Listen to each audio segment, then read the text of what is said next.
Good morning and welcome to our thought for the day. I'm going to be reading from Psalm 19 this morning. This is what it says.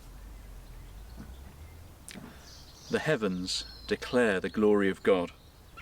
The skies proclaim the work of his hands. Day after day, they pour forth speech. Night after night, they display knowledge. They have no speech. They use no words.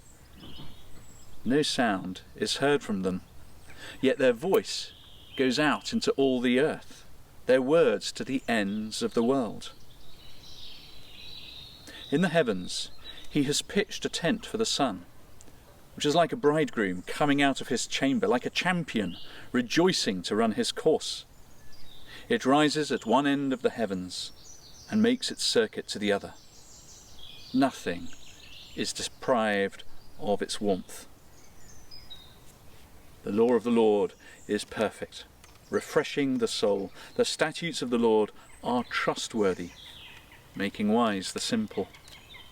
The precepts of the Lord are right, giving joy to the heart. The commands of the Lord are radiant, giving light to the eyes. The fear of the Lord is pure, enduring forever. The ordinances of the Lord are sure, and all of them are righteous. They are more precious than gold, than much pure gold. They are sweeter than honey from the honeycomb. By them your servant is warned. In keeping them there is great reward, but who can discern their own errors? Forgive my hidden faults. Keep your servant also from willful sins. May they not rule over me. Then I will be blameless, innocent of great transgression.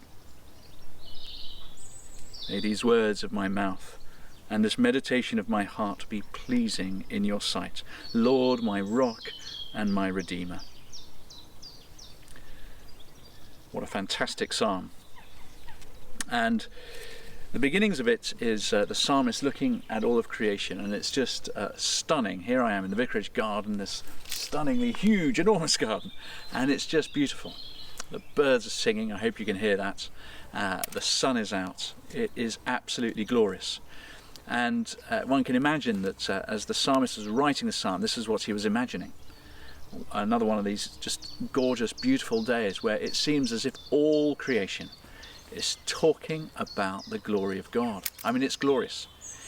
Even if we don't believe in God at all, we can still experience wonderful spiritual moments just by looking at creation. And of course, as Christians, the reason we understand that is because actually creation is resonating, reverberating with the very presence of God himself. It speaks of God.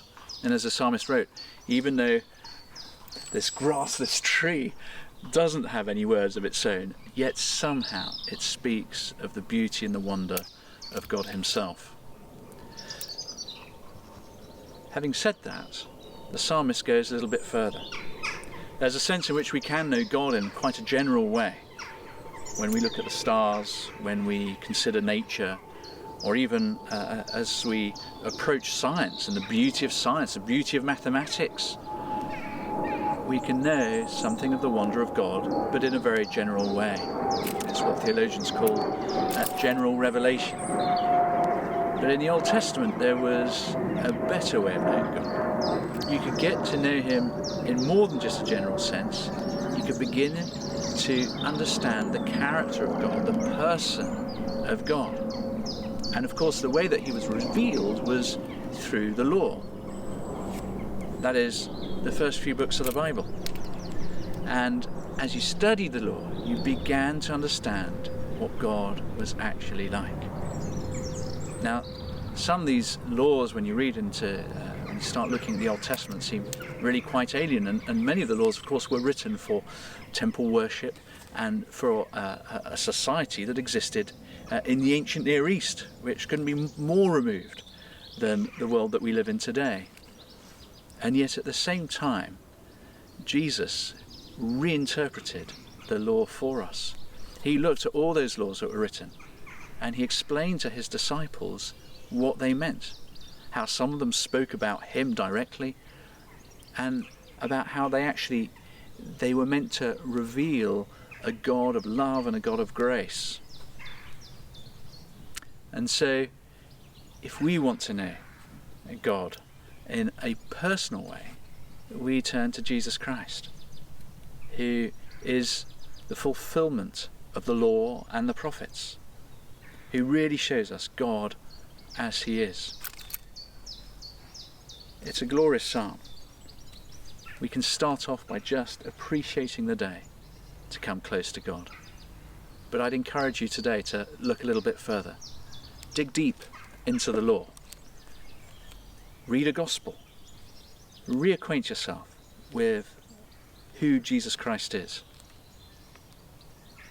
And may you discover God today. May you know him and know how wonderful he is. Bless you.